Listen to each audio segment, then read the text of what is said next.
hemorrhage. The next question, again, as I told you, a favorite of the examiners, carbohydrate metabolism during pregnancy is the first part, and this was 5 marks. Then how do you screen for GDM? In India was asked. So in India, we know we have to mention everything about DIPSI. And last is how do you manage once the patient is found screen positive? Matlab, once if DIPSI is positive, how will you manage? Make a stepwise management flowchart. So I picked up this flowchart from the DIPSI guidelines only. I'll show that to you. So the first thing is carbohydrate metabolism. Remember, this word is very important. Pregnancy is a diabetogenic state. Why? Because insulin resistance increases and anti-insulin like hormones increase, like estrogen, progesterone, HCG, HPL, all of these cause anti-insulin like action, and this effect is more in the latter half of pregnancy.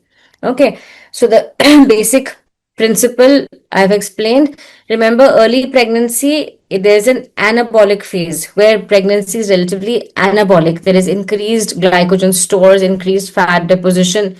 Okay, not so much change in insulin resistance. Okay, and basically the mother is storing energy in the form of glycogen, fat, protein reserves. But later on in pregnancy, what happens after 20 weeks? There is a catabolic change. Pregnancy becomes a diabetogenic state, and this happens mainly because of the hormones, like these hormones which are anti-insulinogenic. So this is what you have to explain primarily. Then you have to tell exactly what's happening. There is a state of fasting hypoglycemia and postprandial hyperglycemia. That is what usually happens. So pregnant women tend to have a lower fasting blood glucose, okay, and a higher postprandial or post-meal hyperglycemia is there. And this is because of physiological insulin resistance and delayed disposal of glucose from the maternal circulation.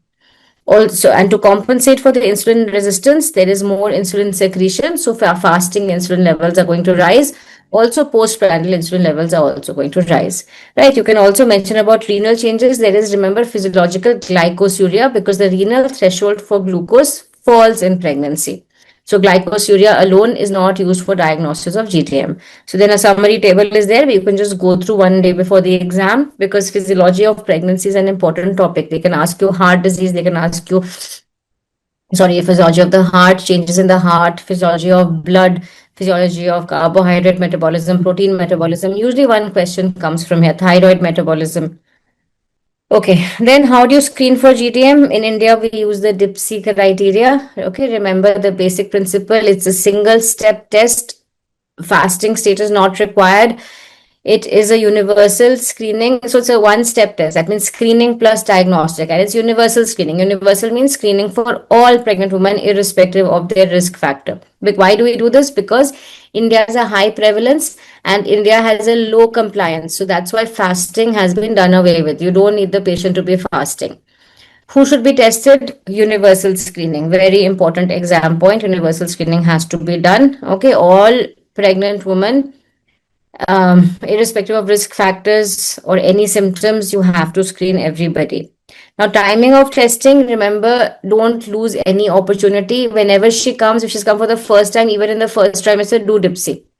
Okay, because you don't know if this patient is going to come back again. If she comes back again, of course, you will do ideally between 24 to 28 weeks. And in high-risk women, you can even offer another test at 32 to 34 weeks. Okay, so test at first contact. Right. And then how is the test done? We all know this, irrespective of prandial state. Give 75 gram glucose dissolved in 1 glass of water, 250 to 300 ml glass of water. Ask patient to drink within 5 minutes. No food intake during the test. After 2 hours, take a sample, measure the plasma glucose. Now, this could be a venous sample. This could even be a capillary sample with the glucometer. It doesn't matter. In fact, DIPSI encourages कि glucometer के साथ ही कर दो. We don't like tell the patient to come and collect the report tomorrow. It encourages point of care testing. वहीं पे test करो, वहीं पे report instantaneously will come. Tell the report to the patient. If it is more than 140, more than or equal to 140, she is GDM. So single value is diagnostic. Why non-fasting? Mainly because of, so the reason is the practical reason is patient will not come. Physiological reason is that in GDM, there is an impaired insulin response. So there's exaggerated hyperglycemia. So if non-fasting, if the patient is not fasting, it acts like a stress test for her. On top of that, you're giving her glucose also. Okay, advantages of DIPSI. This is again just to make the answer complete. If this is just a 2 or 3 mark, you don't have to write all this, just to complete the answer.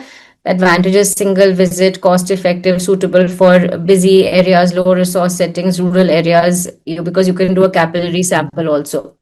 Limitations are has less sensitivity compared to the WHO or the IADPSG criteria, and it may miss mild patients with mild GDM. It is not globally accepted. It's only for India. Okay. Now, next question is, how do you manage your patient if found screen positive? Make a stepwise flowchart management. So this is the flowchart. This is taken from the National Health Mission guidelines, which also describes DIPSI in detail. Remember this flowchart. Patient comes with GDM. What is the first thing we do? We start her on medical nutritional therapy and give her a trial of 2 weeks. After 2 weeks, we do a 2-hour postprandial plasma glucose. PPG is postprandial plasma glucose. If it is less than 120, we are fine. We continue with the MNT, but every 2 weeks, she has to check her glucose levels. Although it's given once in 28, up to 28 weeks, once in 2 weeks. And after 28 weeks, she has to check her glucose levels every week. A postprandial glucose level has to be done. But if it's more than 120, it is an indication to directly start insulin. And every third day, she has to check her fasting and 2-hour PP. And her fasting should be less than 95 and PP should be less than 120. 1 second. Viva, my message to see. Okay, she called also. I'll tell you, Abhi. So, what are we supposed to do? This is the same thing. The flowchart I've just explained in written. That is what is important to know. So start MNT and reassess after. Because the question asks to write in a flowchart. So the main marks are for that flowchart. Once you write the flowchart, you can then describe the flowchart. Okay. Write the target glucose levels. The target glucose levels for postprandial are 120. For fasting, it is 95. Right. So the same thing. These are your goals. Apart from that, you will assess for complications of diabetes mellitus. You will continue regular antenatal follow-up. You will assess fetal growth, complications, check for blood pressure, weight gain symptoms. Okay, and check all that, right? And delivery, when you plan delivery in GDM, we plan delivery after 39 weeks of pregnancy. Don't deliver before 39 weeks if the sugars are well controlled, because of the risk of respiratory distress syndrome, even at term in these babies. So we need to check, we need to deliver them after 39 weeks.